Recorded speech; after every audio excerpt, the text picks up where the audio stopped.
मतलब एक तरीके की तानाशाही जिसे कहते हैं, वही जो अपना रही है इस समय जो है सरकार जो है, ठीक है। जो आपने देखा है कि मतलब अभी तक जो कि मतलब उन्होंने कहा था कि 50 साल से ऊपर वालों को जबरन रिटायरमेंट दिया जाएगा, ठीक है ना। और इधर नौकरी आपको पता है कि 30-40 साल से उम्र से पहले नौकरी नहीं मिल रही है, ठीक है।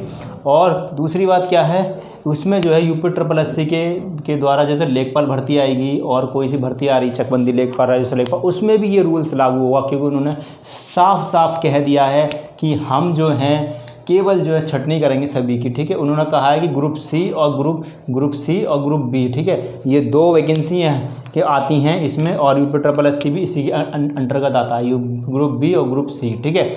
सभी पे नियम लागू होगा। जैसे एक तरह की औरंगजेब नीति होती है ना, औरंगजेब जैसा वो कहेंगे वैसे ही हम करने पड़ेंगे, ठीक है। तो हेलो गाइस, मैं डॉक्टर पंकज सिंह आपका स्वागत करता हूं अपने कैरियर प्लस चैनल में। और आज हम बात करेंगे जो है इलाहाबाद हाई कोर्ट की वैकेंसी में जो है क्या ये रूल लागू होगा या नहीं होगा, ठीक है। तो हम देख लेते हैं इसके अंदर का, ठीक है।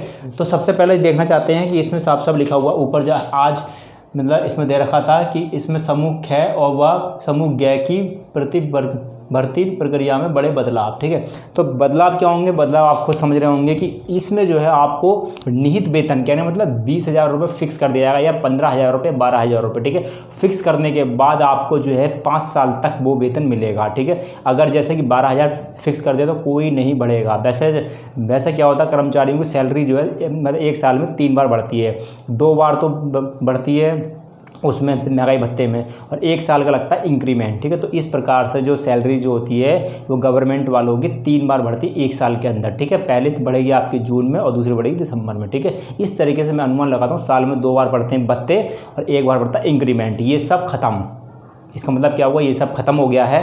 अब केवल जो फिक्स सैलरी जो है आपकी 20,000 रुपये कर दी जाएगी, और चपरासियों की 10,000 रुपये। लगभग मैं एक तरीके का ये इमेजिन कर रहा हूँ, कल्पना कर रहा हूँ, फिक्स करने के बाद इतनी 10 भी हो सकती है, 20 भी हो सकती है, 30 भी हो सकती है, 40, मतलब एक तरीके फिक्स सैलरी करने के बाद आपको कुछ नहीं बढ़ाया जाएगा। और साथ साथ आपको मतलब 6 महीने में आपको टेस्ट देना पड़ेगा, ठीक है। उस है ना टेस्ट में जो आपके 60% लिखा हुआ, 60% से अंक आए तो नौकरी बाहर, ठीक है।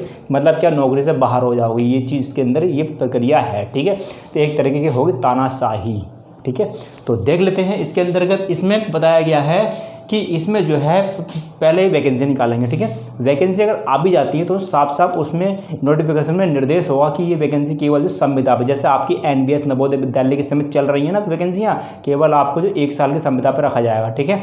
और सैलरी जो है 27,000 रुपये, 27,500 रुपये सैलरी है कि संविदा पर नवोदय विद्यालय में चल रही है भर्ती, ठीक है। तो वैसे ही इसमें भी अब यूपी सरकार भी जो है वो निकालेंगे वैकेंसी जब निकालेंगे तो उसमें लिखा हुआ है कि हर 6 माह पर मूल्यांकन, हर वर्ष 60% से कम अंक आए तो नौकरी से बाहर, ठीक है। इसके बाद क्या होती है भाई, सीधी सी बात आप जानते हैं, इतनी मेहनत से तो नौकरी लगती है। अब आदमी नौकरी लेने के बाद क्या होता है, 6 महीने में टेस्ट देगा, उसमें भी जो है 1% लगा दी, 60% इन्होंने कर दिया।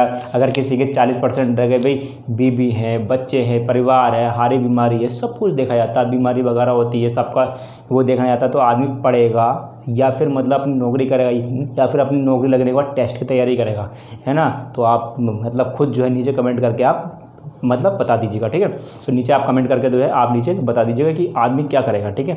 तो उसमें कंडीशन में क्या है, तो आपको इसका जो है एक तरीके का क्या करना है, ये आपके ऊपर डिपेंड करता है, ठीक है। आपको क्या करना है, ये आपके ऊपर डिपेंड करता है कि इसमें किस तरीके से आपको इसमें जो है इसका विरोध करना है, ठीक है। तो इसके बारे में हम देख लेते हैं, ठीक है। और ये तो भाई ऐसा होता है, विरोध करो या मत करो, मेरे ऊपर कोई फ़र्क नहीं पड़ता, ठीक है। जैसा कि आपको पता कि मैं कौन हूँ, क्या हूँ, सब अच्छे तरीके से पता है, ठीक है।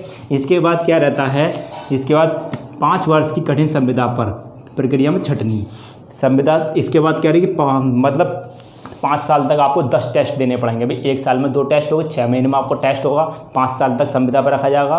वैसे तो वैसे क्या होती है, वैसे नौकरी लगने के बाद 1 साल की संविदा रहती है, ठीक है। 1 साल की संविदा रखने के बाद वो परमानेंट हो जाते हैं, पर आपको 5 साल तक जो है प्राइवेट ही, मतलब एक तरीके प्राइवेट ही होकर संविदा पर रखा जाएगा। अगर काम अच्छा करते हैं तो आपको जो अगली बार प्रमोशन मिलेगा, अगर काम अच्छा नहीं करते तो नौकरी से बाहर, ठीक है। ये चीज़ होती है इसके अंदर संविदा की, ठीक है। तो इसमें लिखा हुआ संविदा की प्रक्रिया में छटनी हो जाएगी आपकी, ठीक है, और तभी पक्की नौकरी लगेगी। अगर आपने इस 5 साल की संविदा को मतलब पार कर दिया, मतलब 1 या 2% ही पार कर पाएंगे, ठीक है। और तो आपकी पक्की नौकरी हो गई भाई। अगर 21 साल या 22 साल में, 22-23 साल में अगर को लगता है तो 4-5 साल तो वो मेहनत करके जो इस मतलब जो कठिन संविदा को निकाल सकता है, ठीक। अगर इसकी शादीशुदा है, मतलब आपके बीवी बच्चे वगैरह है, तो आप नहीं कर सकते, क्योंकि आपको पता है परिवार में आदमी घिर जाता है, ठीक है। इस तरीके से देखते हैं इसमें। हाँ, इसके बाद क्या लिखा हुआ है कि नियुक्त वेतन कर्मियों को निहित वेतन, निहित वेतन तुम्हें समझते हैं, फिक्स वेतन दे दिया जाएगा आपको, और राज्यों में चलता है, ठीक है। फिक्स वेतन क्या होता है, जैसा कि 15,000 रुपये या 12,000 रुपये फिक्स वेतन कर दिया आपको, इस पे ही मोहर लगा दी जाएगी, आपको इतने से ज़्यादा नहीं मिलेगा, ठीक है। और ना ही आपका वेतन बढ़ेगा भी नहीं, चाहे कितनी भी महंगाई बढ़ जाए और कितनी भी कम हो जाए, ठीक है। इसमें जो है इस तरीके से इसमें जो है निहित वेतन आपको इसमें कर दिया जाएगा, ठीक है। इसमें जो है निहित वेतन करने के बाद आपको उसी में करना पड़ेगा, चाहे अपना पेट पालो, चाहे बीवी का पेट, या फिर बीवी बच्चों का पढ़ाई लिखाई, जो भी कुछ हारी बीमारी, सब कुछ आपको देखना पड़ेगा इसी सैलरी के अंतर्गत, ठीक है। इलाज कराना, माँ का इलाज कराना, भाई का इलाज, जो भी कुछ करना आपको इसी सैलरी में करना पड़ेगा, ठीक है। इसके बाद क्या होता है, मतलब UPSSC लेखपाल भर्ती, तो भैया लेखपाल भर्ती आ जाए या स्टेनो भर्ती आ जाए या कोई सी भर्ती आ जाए, सभी पे ये रूल लागू होगा, ठीक है। इसके बाद TGT PGT, ये भी जो है TGT PGT की 16,000 वैकेंसी आ रही थी, उस पर भी रूल लागू, क्योंकि इन्होंने साफ बता दिया ख की, और ये TGT PGT जो होता है वो ख की भर्ती होती है और ग की, ठीक है। और आइए मूल्यांकन 60% वाला कौन करेंगे, पता है आपको? मूल्यांकन कौन करेगा आपको 60% वाला? ये करेंगे आपके जो अधिकारी होंगे ऊपर वाले, ठीक है।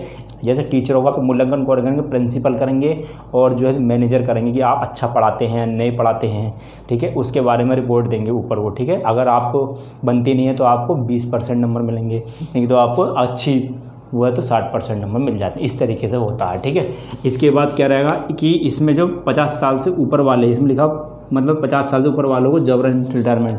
आप देख रहे हैं टीवी पे, मीडिया पे, आप भी चलते हैं, व्हाट्सएप मैं भी चलाता हूँ, फेसबुक आप भी चलाते हैं, ठीक है। तो रीज़न क्या है कि आपने देखा होगा ज़बरदस्ती 50 साल से ऊपर वाले को जो है पुलिस विभाग में भी और मतलब टीचर लाइन में भी सबको जो बाहर कर रहे हैं, ठीक है। अब वो नई भर्ती करेंगे तो नई भर्ती में ये नियम लागू करने वाले हैं, ठीक है। इसके बाद इसमें आता है कि इलाहाबाद हाईकोर्ट की नौकरी पर भी रूल लागू होगा या नहीं। एक तरीके हो भी सकता और नहीं भी हो सकता। आप तुम कहो कैसे?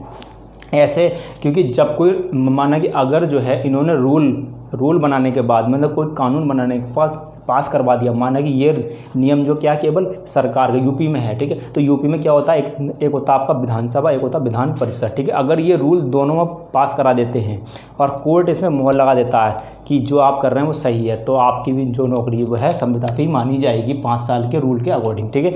और अगर वो ऐसा नहीं होता है, अगर सपोज ऐसा नहीं होता है ना, माना कि अगर सरकार चाह रही है और कोर्ट नहीं चाह रही है कि संविदा पे हम नहीं होने देंगे अपने एम्प्लॉयज़ को, तो उस पर वो कुछ नहीं कर सकते, ठीक है। अब जैसे मैं आपको एडिट कॉलेज की जो नौकरी होती है किसके हाथ में रहती है? 3 के हाथ में रहती है। नंबर 1 प्रिंसिपल, नंबर 2 DIOs और नंबर 3 मैनेजमेंट। अगर तीनों में से अगर एक की भी नहीं बनी ना, तो आपकी नौकरी नहीं जा सकती है। अगर तीनों एक जैसे अगर हो गए तो आपकी नौकरी गई। प्रिंसिपल, मैनेजर और DIOs जिला विद्यालय निरीक्षक, तो आपकी जो है नौकरी जो है वो चली गई, समझ लो। अगर ये तीनों एक हो गए, इनमें से अगर एक भी अगर नहीं बनाना, अगर इसने मना कर दिया कि सिग्नेचर नहीं करूँगा मैं, गलत काम हो रहा, अगर इसने मना कर दिया और आप उनके फेवर में, तो आपकी नौकरी बनी रहेगी। तो यही चीज़ क्या इसके अंदर लागू होता है नियम इलाहाबाद हाईकोर्ट की वैकेंसी पर, ठीक है। इसमें क्या है, इसमें जो है अगर तीनों अगर एक हो जाते हैं, विधानसभा विधान परिषद से नियम मतलब कानून पास होता है, पावर मतलब इसके अंदर पास होने के बाद जो है इसमें अगर कोर्ट मोहर लगा देता कि सही है, तो इसमें जो है आपको भी जो संविदा पर रहना पड़ेगा। जैसे इस तरीके से आपने देखा होगा कैब और NCR जो हुआ था 3 तलाक वाला मुद्दा, तो पहले वहाँ पे लोकसभा और राज्यसभा में पास कराया गया था, उसके बाद लागू कर दिया गया था, ठीक है। क्योंकि जब कानून बनता है तो उसके अकॉर्डिंग जो है कोई कुछ नहीं कर सकता, ठीक है। तो इसीलिए इस तरीके से जो भी अगर इसमें इन्फॉर्मेशन अगर आपको लेनी है तो नीचे आप कमेंट कर दीजिएगा, मैं उसका रिप्लाई कर दूँगा, ठीक है। अगर आप हमारे चैनल पर नए हैं, ऐसे ही मैं जो हूँ इंटरेस्टिंग वीडियो और नॉलेजफुल वीडियो जो है वो लेके आता रहता हूँ, ठीक है। तो please subscribe my YouTube channel career plus. Thank you very much.